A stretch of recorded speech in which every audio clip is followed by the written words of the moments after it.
নমস্কাৰ এনে studies pay চেনেলটোলৈ স্বাগতম জনাইছোঁ। এইটো ভিডিঅ'ত আমি ক্লাছ 9 অসমীয়াৰ এনুৱেল এক্সামৰ কাৰণে কি কি পঢ়িব লাগিব, কি ইম্পৰ্টেণ্ট, যিহেতু তোমালোকে বহুতে কমেণ্ট কৰি আছিলা। আৰু ইয়াতে মই এটা কথা ক'ব খোজোঁ, বহু ষ্টুডেণ্ট আছে যিবিলাকে আগৰ পৰা ভালদৰে পঢ়া শুনা নকৰে, কিন্তু লাষ্ট যেতিয়া এক্সাম আহি যায় এতিয়া তোমালোকৰ একেবাৰে টাইম নাই, এদিন আছে, কিছুমানতো আধা এক্সাম হৈয়ে গ'ল। এতিয়া তোমালোকে পূৰা ভয় খাই আছা, পেনিক কৰি আছা যে কি পঢ়িম, কি নপঢ়োঁ, কোনটো পঢ়িম, কোনটো নপঢ়োঁ, একো হোৱা নাই, গোটেই চিলেবাছ বাকী আছে। সেইবিলাক ষ্টুডেণ্টৰ কাৰণে মই এই ভিডিঅ'টো লৈ আহিছোঁ। আৰু যিবিলাক ভাল ষ্টুডেণ্ট আছা তোমালোকেতো সকলোবোৰ পঢ়িছাই, কিন্তু তথাপিও মই এইটো ভিডিঅ'ত ক'ব বিচাৰোঁ যে তোমালোকে কোনবিলাক প্ৰশ্ন তোমালোকেতো ভাল ষ্টুডেণ্ট যদি গোটেইখিনি পঢ়িছাই, ভিতৰৰ পৰা বাহিৰৰ পৰা যি আছে গোটেইখিনি পঢ়িছা, কিন্তু হ'লেও কিছুমান কুৱেশ্যন আছে যিবিলাক তোমালোকে এৰি যাব নালাগে। তোমালোকে কি কৰিব লাগে, এই কুৱেশ্যনখিনি বাকীখিনি হ'লেও এইখিনি তোমালোকে বাৰে বাৰে ৰিভিজন দি যাবা। সেইকাৰণে তোমালোকে ভিডিঅ'টো শেষলৈকে চাই যাবা, ইম্পৰ্টেণ্ট হ'ব তোমালোকৰ কাৰণে। আৰু মই ইয়াতে কবি পৰিচয়ৰ পৰা কি পঢ়িব লাগিব, সাহিত্যিকৰ ভিতৰৰ পৰা যি পঢ়িব লাগিব সেইখিনিও মই আলোচনা কৰিম। আৰু লগতে পাঠভিত্তিক যিবিলাক প্ৰশ্ন আছে, কোনখিনি পঢ়িব লাগিব নালাগে, এইখিনিও মই আলোচনা কৰিম। আৰু ইয়াতে মই এটা কথা কৈ যাওঁ, তোমালোকৰ এই যিবিলাক মই হাইলাইট কৰা আছে, এইবিলাক তোমালোকৰ হাফ ইয়াৰলি এক্সামৰ কাৰণে অলৰেডি আহি গৈছে, হাফ ইয়াৰলি এক্সামত অলৰেডি আহি গৈছে। সেই ক্ষেত্ৰত তোমালোকে কি কৰিবা, এই ভিডিঅ'টো মই বেছি লং নকৰোঁ, মই আগত যে common question for half yearly exam 2025 মই ভিডিঅ' বনাইছিলোঁ, সেই ভিডিঅ'টো গৈ তোমালোকে চোৱা।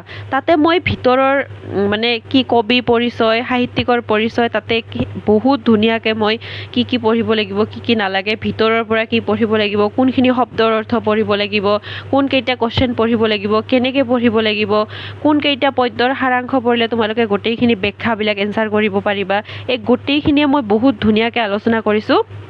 মই এই ভিডিঅ'টোৰ তলত মই লিংক শ্বেয়াৰ কৰি দি দিম, তোমালোকে সেইটো চাই ল'বা। আৰু যদি মই লিংক তোমালোকে শ্বেয়াৰ নকৰোঁ, তথাপিও মোৰ চেনেলত আছে, অলপ স্ক্ৰল কৰি তলত যাবা, তাতে ধুনীয়াকৈ ভিডিঅ' দিয়া আছে।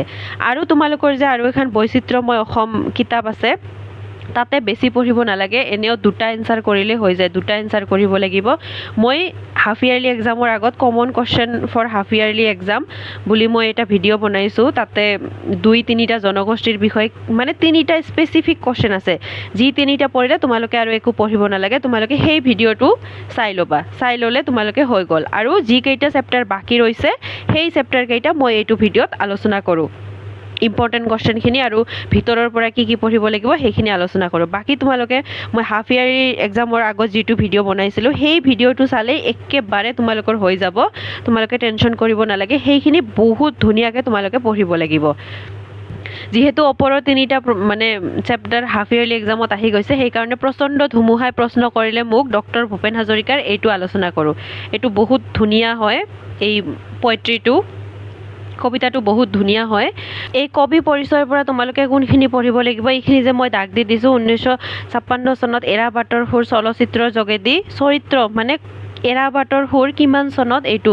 আৰু তোমালোকে সুধিব পাৰে যে কোনটো চলচ্চিত্ৰৰ যোগেদি নিজৰ চলচ্চিত্ৰ পৰিচালক ফিল্মৰ ডাইৰেক্টৰ হিচাপে আত্মপ্ৰকাশ কৰিছিল, সেইটো হ'ব এৰাবাটৰ সুৰ কিমান চনত, মনত ৰাখিবা। আৰু 8খন অসমীয়া, এখন বাংলা আৰু এখন হিন্দী চলচ্চিত্ৰ পৰিচালনা কৰে। এইকেইটা ফিল্ম তেওঁ কি কৰিছিল, ডাইৰেক্ট কৰিছিল, ডাইৰেক্টৰ হিচাপে কাম কৰিছিল। কিমানখন, 8খন অসমীয়া, এখন বাংলা আৰু এখন হিন্দী। তাৰপিছত ইয়াৰে কেইখনমান হ'ল, এই নামবিলাক কি কেইখনমানৰ নাম দিছে চলচ্চিত্ৰ ফিল্ম: শকুন্তলা, প্ৰতিধ্বনি, লটি ঘটি, চিকমিক বিজুলী, চিৰাজ সিখন হিন্দী হয়, চনবিলাক। আৰু গোটেইখিনি তোমালোকে নাম মনত ৰাখিবা, 3-4টা হ'লেও মনত ৰাখিবা। তাৰপিছত পৰিচালনা কৰা তথ্যচিত্ৰৰ সংখ্যা কিমান আছিল, 9খন। আৰু সম্পাদিত আলোচনী: আমাৰ প্ৰতিধ্বনি, বিন্দু, প্ৰতিধ্বনি আদি, এইকেইটা।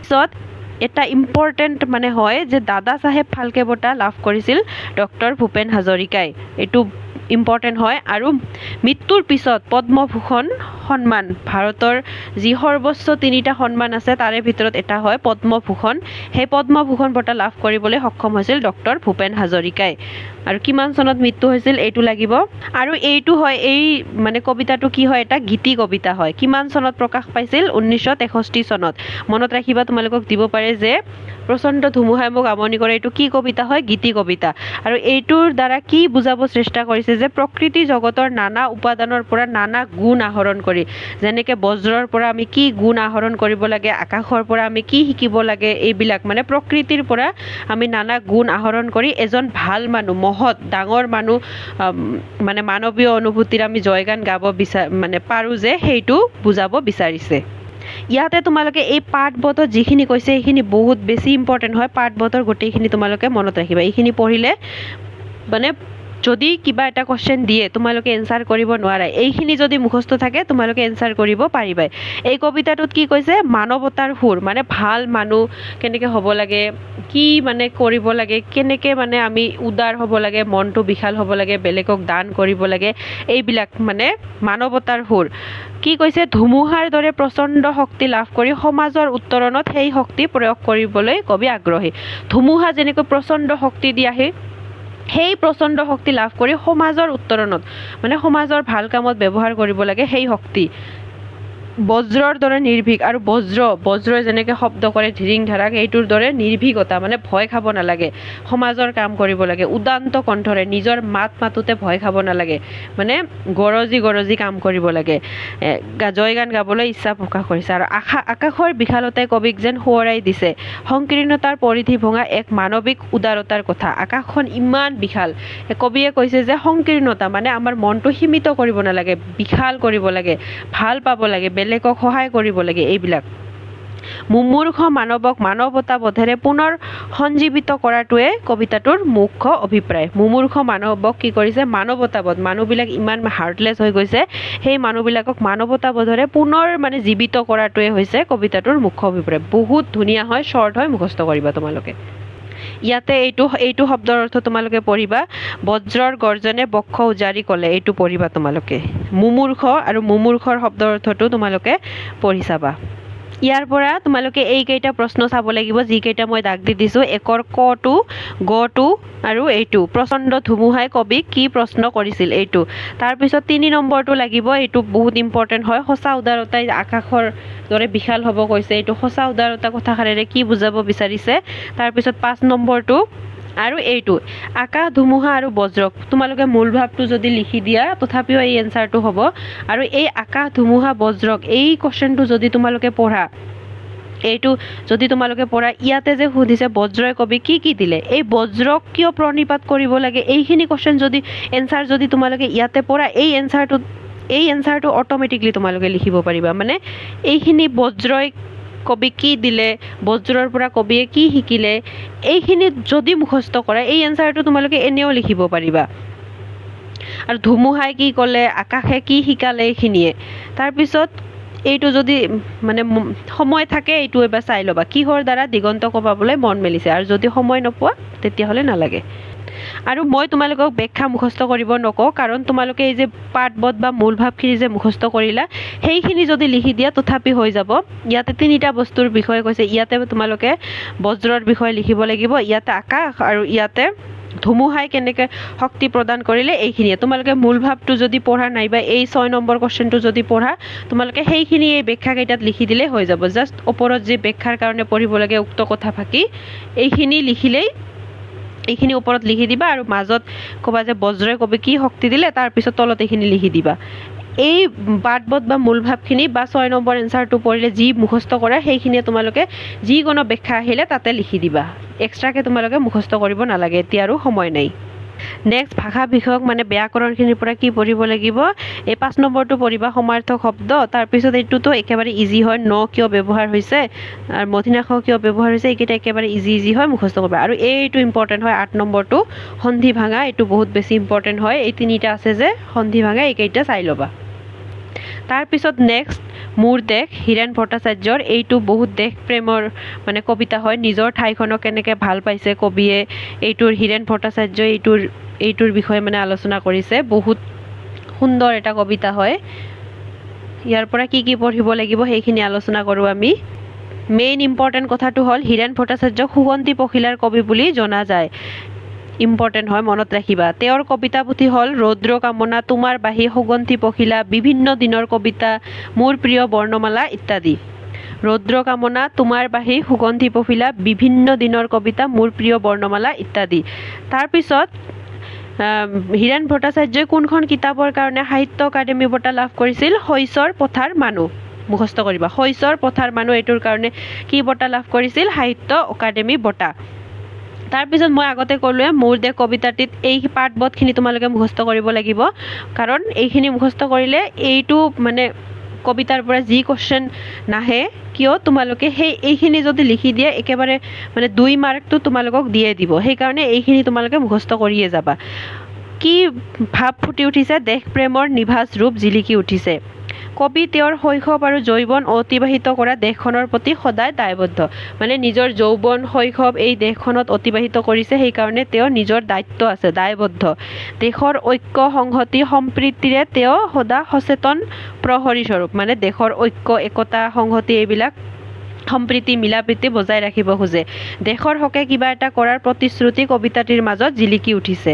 কবিয়ে বিভিন্ন দেশ বিদেশ ভ্ৰমণ কৰিছে যদিও সকলোৰে ওপৰত নিজৰ দেশক স্থান দিছে। প্ৰতিগৰাকী দেশবাসীৰ ৰক্ত প্ৰবাহত দেশানুৰাগ প্ৰবাহিত কৰিবলৈ, মানে প্ৰতিগৰাকী দেশবাসীৰ মনত যাতে নিজৰ ৰক্তত তেজত যাতে দেশানুৰাগ নিজৰ দেশৰ প্ৰতি প্ৰেম ভাৱ এইটো জগাই তুলিবলৈ কবিতাটিত কবিয়ে কি কৰিছে? অনুপ্ৰাণিত কৰিছে। ইয়াতে তোমালোকে 1 নম্বৰ এইখিনি গোটেই মুখস্থ কৰিবা, একেবাৰে শৰ্ট হয়। তাৰপিছত 2 নম্বৰ মোৰ দেশ কবিতাটোৰ মূল ভাৱ, এই মূল ভাৱটো মুখস্থ কৰিবা, যি এনচাৰ নাহে কিয় তোমালোকে লিখিব পাৰিবা। তাৰপিছত ব্যাখ্যা পঢ়িব নালাগে, কাৰণ মূল ভাৱ পঢ়িবাই, সেইটোৱে তোমালোকে যি ব্যাখ্যা যদি আহে লিখি দিবা। তাৰপিছত 6 নম্বৰটো পঢ়িবা আৰু এই 4 নম্বৰটো 2-3 লাইন পঢ়িবা। এই কবিতাটোত কবিৰ দেশ প্ৰেমৰ স্বৰূপ কেনেদৰে প্ৰকাশ পাইছে এইটো তোমালোকে এক্সট্ৰাকৈ পঢ়িব নালাগে। এই মূল ভাৱ যে পঢ়িবা নাইবা এই পাঠবোধখিনি যে পঢ়িবা, সেইখিনিয়ে যদি এই 4 নম্বৰত লিখি দিয়া এনচাৰটো হৈ যাব। সেইকাৰণে 4 নম্বৰটো তোমালোকে মুখস্থ কৰিব নালাগে। যদি এই পাঠবোধ মূল ভাৱ মুখস্থ কৰা এইটোৱে হৈ যাব, কাৰণ দেশ প্ৰেমৰ ভাৱ কেনেদৰে ফুটি উঠিছে সেইটোৱে সুধিছে। ইয়াতে তোমালোকে 6 নম্বৰটো জাষ্ট মুখস্থ কৰিবা আৰু মূল ভাৱ মুখস্থ কৰিবা। ভাষা বিষয়ক সমাৰ্থক শব্দ বিপৰীত শব্দ এইটোত লাগিবই। নেক্সট আমি আলোচনা কৰোঁ পোহৰৰ বাটেৰে আগবঢ়া গাঁওখন, জ্যোতিপ্ৰসাদ বুঢ়াগোহাঁই। এইটো তোমালোকে ইয়াৰ পৰা যদি ভিতৰৰ পৰা মানে বহুত ধুনীয়াকৈ বিতংভাৱে আলোচনা লাগে, মোৰ চেনেলত এটা ভিডিঅ' দিয়া আছে এই চেপ্টাৰটোৰ বিষয়ে। পোহৰৰ বাটেৰে আগবঢ়া গাঁওখন মানে ভিতৰৰ পৰা মই এনেকৈ তোমালোকক হাইলাইট কৰি দিছোঁ, সেই ভিডিঅ'টো এবাৰ চাই ল'বা। ইয়াতে মই কুৱেশ্যনখিনি আলোচনা কৰোঁ ইম্পৰ্টেণ্ট, কাৰণ এতিয়া যিহেতু তোমালোকৰ একেবাৰে সময় নাই, সেইকাৰণে মই টাইম ৱেষ্ট নকৰোঁ। মই অলৰেডি ভিডিঅ' বনাই থৈছোঁ, সেই বহুত ধুনীয়াকৈ সেই ভিডিঅ'টো চাই ল'বা। ভিতৰৰ পৰা কি কি পঢ়িব লাগিব, ইয়াতে জাষ্ট মই কুৱেশ্যন আলোচনা কৰোঁ। ইয়াতে তোমালোকে 1 নম্বৰত শৰ্ট কুৱেশ্যন গোটেইখিনিয়ে পঢ়িব লাগিব। শৰ্ট কুৱেশ্যন যিহেতু ইয়াত MCQ নাহে, শৰ্ট কুৱেশ্যনে আহিব, সেইকাৰণে এটা শব্দত হয় উত্তৰবিলাক, এইখিনি গোটেইখিনিয়ে পঢ়িব লাগিব। আৰু ডাঙৰ কুৱেশ্যনত তোমালোকে 2, 3, 4, 5 আৰু 9 নম্বৰৰ খ আৰু গটো পঢ়িব লাগিব। ইয়াতে তোমালোকে 3 আৰু 4টো বেছি ভালকৈ পঢ়িবা। কিৰণ নিধি যোজনা কি, শ্যাম সুন্দৰ পালিৱাল কোন আৰু পিপুলান্তি গাঁওখন, পৃথিৱী বিখ্যাত হোৱাত তেওঁৰ অৱদান সম্পৰ্কে চমুকৈ লিখা। এইকেইটা তোমালোকে পঢ়িলে হৈ যাব। আৰু ইয়াতে নত্যবিধি সত্যবিধি এইকেইটা চাই ল'বা, একেবাৰে মানে ইজি হয়। তাৰপিছত 12 নম্বৰ আৰু 10 নম্বৰ বাক্য ৰচনা, এইখিনি তোমালোকে চাই যাবা। নেক্সট আমি লোক সংস্কৃতি ডক্টৰ নবীন চন্দ্ৰ শৰ্মা এইটোৰ বিষয়ে আলোচনা কৰোঁ। এইটো অলপ ডাঙৰ হয় চেপ্টাৰটো।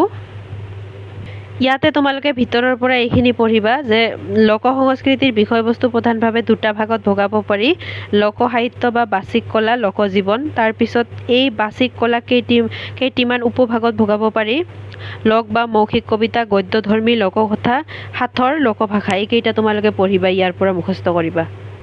তাৰপিছত এইটা লোকজীৱন 3টা ভাগত বিভক্ত। লোকজীৱন কেইটা ভাগত বিভক্ত? 3টা ভাগত। সামাজিক আচাৰ অনুষ্ঠান, ভৌতিক বা বস্তু সংস্কৃতি, পৰিবেশ্য কলা, এইকেইটা মুখস্থ কৰিবা আৰু এইখিনিও এটা লাইনত চাই যাবা।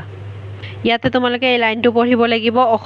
অসমৰ ওজাপালি নামৰ পুথিখনৰ যোগেদি তেওঁ হেৰাই যাব ধৰা ওজাপালি অনুষ্ঠানটোক অসমৰ ৰাইজৰ ওচৰত মেলি ধৰে।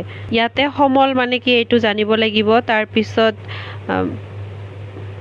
পখ মানে কি, জাতক মানে কি, এই তিনিটা শব্দৰ অৰ্থ তোমালোকে চাই যাবা। তাৰপিছত কুৱেশ্যনখিনি আলোচনা কৰোঁ। শৰ্ট কুৱেশ্যনখিনি গোটেই পঢ়িব লাগিব। তোমালোকে 1 নম্বৰৰ শৰ্ট কুৱেশ্যনখিনি গোটেই পঢ়িব লাগিব। তাৰপিছত 3 নম্বৰত তোমালোকে এইকেইটা এটা লাইনত কি হয়, নিচুকনি গীত কি হয়, মালিতা বা কাহিনী কি হয়, সাঁথৰ কি হয়, এইটো এটা লাইনত তোমালোকে শিকি যাবা। তাৰপিছত 4 নম্বৰটো তোমালোকে ভালকৈ পঢ়িব লাগিব। এইটো বহুত ইম্পৰ্টেণ্ট হয় 4 নম্বৰটো। 5 নম্বৰৰ গ নম্বৰটো তোমালোকে পঢ়িবা। 6 নম্বৰৰ এইখিনি কুৱেশ্যন পঢ়িবা। লোকনাথ কিহৰ সমষ্টি বুলি লিখকে কৈছে। তাৰপিছত 7 নম্বৰটো বহুত বেছি ইম্পৰ্টেণ্ট হয়, এইটো ভালকৈ পঢ়িব লাগিব। 8 নম্বৰটো তোমালোকে পঢ়িবা আৰু 9 নম্বৰটোতে মানে শৰ্ট কুৱেশ্যন হয়, গীতিক কোনে লিখিত ৰূপ দিয়ে এইটো পঢ়িবা তোমালোকে। তাৰপিছত 10 নম্বৰত তোমালোকে খ নম্বৰটো পঢ়িবা। সমাজৰ পৰিৱৰ্তনৰ লগে লগে লোক সংস্কৃতিৰো পৰিৱৰ্তন ঘটে। এইটো নত্যবিধি সত্যবিধি পঢ়িবা। বিপৰীত শব্দ, সমাৰ্থক শব্দ এইখিনি চাই যাবই লাগিব, এইবিলাক ব্যাকৰণ হয় যিহেতু।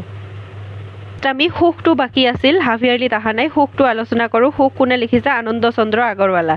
ইয়াত আনন্দ চন্দ্ৰ আগৰৱালাৰ বিষয়ে আমি ভালকৈ জানিব লাগিব। ইয়াতে এইটো চাবা, গাই গোটা পেটে ভঁৰাল।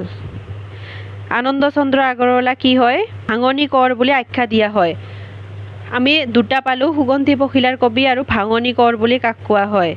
তাৰপিছত তেওঁৰ ৰচিত পুথি কোমল পাত, আদি পাত, জিলিকনি আদি, আৰু সুখ কবিতাটো জিলিকনিৰ পৰা অনা হৈছে। ইয়াতে যে সুখ কবিতাটো আমি পঢ়ি আছোঁ, এইটো ক'ৰ পৰা লোৱা হৈছে? এই জিলিকনিৰ পৰা লোৱা হৈছে। এইখিনি তোমালোকে ইয়াত আনন্দ চন্দ্ৰ আৰু কেতিয়া জন্ম হৈছিল, ক'ত জন্ম হৈছিল এইটো লাগিব। তাৰপিছত সুখত কি কৈছে, মানে এই পাঠবোধখিনি তোমালোকে ইয়াতে মুখস্থ কৰি যাবা। সুখ কবিতাটোত কি কৈছে, এই গোটেই ইমান ডাঙৰ কবিতাটোত এইকেইটা লাইনতে তোমালোকক বুজাই দিছে। এইখিনি যদি তোমালোকে মুখস্থ কৰা, মানে যিকোনো এনচাৰ তোমালোকে কৰিব পাৰিবা। এইখিনি তোমালোকে মুখস্থ কৰিবই লাগিব। এতিয়া আমি কুৱেশ্যন কি পঢ়িব লাগিব সেইখিনি চাওঁ। তে তোমালোকে 1ৰ ক, গ, ঘ আৰু চ, কবিৰ মতে প্ৰকৃত সুখ কেনেকৈ পাব পাৰি এইটো তোমালোকে পঢ়িবা। তাৰপিছত মূল কথাখিনি নিজৰ ভাষাত মই যে পাঠবোধ যিখিনি আছে সেইখিনি মুখস্থ কৰিবা। আৰু এই পাঠবোধখিনি মুখস্থ কৰিয়ে যি ব্যাখ্যা আহে, ইয়াত 3টা ব্যাখ্যা আছে, যদি ব্যাখ্যা দিয়ে ইয়াৰ পৰা তোমালোকে সেইখিনিয়ে লিখি দিবা। জাষ্ট ওপৰত তোমালোকে পঢ়িব লাগিব যে উপৰোক্ত কথাফাকি আমাৰ সুখ পদ্যটোৰ পৰা আনন্দ চন্দ্ৰ আগৰৱালাদেৱে লিখা কবিতাটোৰ পৰা তুলি দিয়া হৈছে। এইখিনি তোমালোকে ওপৰত লিখিব লাগিব। তাৰপিছত এইটো আপোন পৰ মানে কি হয়? বিপৰীতাৰ্থক শব্দ। সামৰত সামৰ্থ মানে সমাৰ্থক শব্দ। এইখিনি তোমালোকে চাই যাবা। আৰু মই বাৰে বাৰে কৈ আছোঁ, মই বাকী চেপ্টাৰকেইটা আলোচনা কৰা নাই, কাৰণ মই হাফ ইয়াৰলিৰ আগত বহুত ভালকৈ মই আলোচনা কৰিছোঁ। তোমালোকে সেই বাকী চেপ্টাৰৰ কাৰণে এই হাফ ইয়াৰলিৰ ভিডিঅ'টো তোমালোকে চাই ল'বা। মই বাৰে বাৰে কৈছোঁ। আৰু বৈচিত্ৰ্যময় অসমৰ কাৰণেও এটা ভিডিঅ' আছে, হাফ ইয়াৰলিৰ আগত দিছোঁ 100% কমন বুলি, সেই ভিডিঅ'টো চাই ল'বা। আৰু বাকী যিখিনি বাকী আছিল সেইখিনি মই এইটো ভিডিঅ'ত আলোচনা কৰিলোঁ, কাৰণ বহুত বেছি লং হৈ যাব ভিডিঅ'টো, সেইকাৰণে মই ইয়াতে আলোচনা কৰিলোঁ। আশা কৰোঁ তোমালোকৰ এক্সাম ভালে হ'ব। ভালকৈ পঢ়িবা। এদিন যদি তোমালোকে 2 দিন বা এদিন গোটেই ৰাতি পঢ়া, তথাপিও তোমালোকৰ এক্সাম বহুত ভাল হ'ব, কাৰণ এই অসমীয়া ছাবজেক্টটো ইমান কঠিন নহয়। আৰু যদি কিবা তোমালোকক হেল্প লাগে মোক জনাবা। Thank you so' much.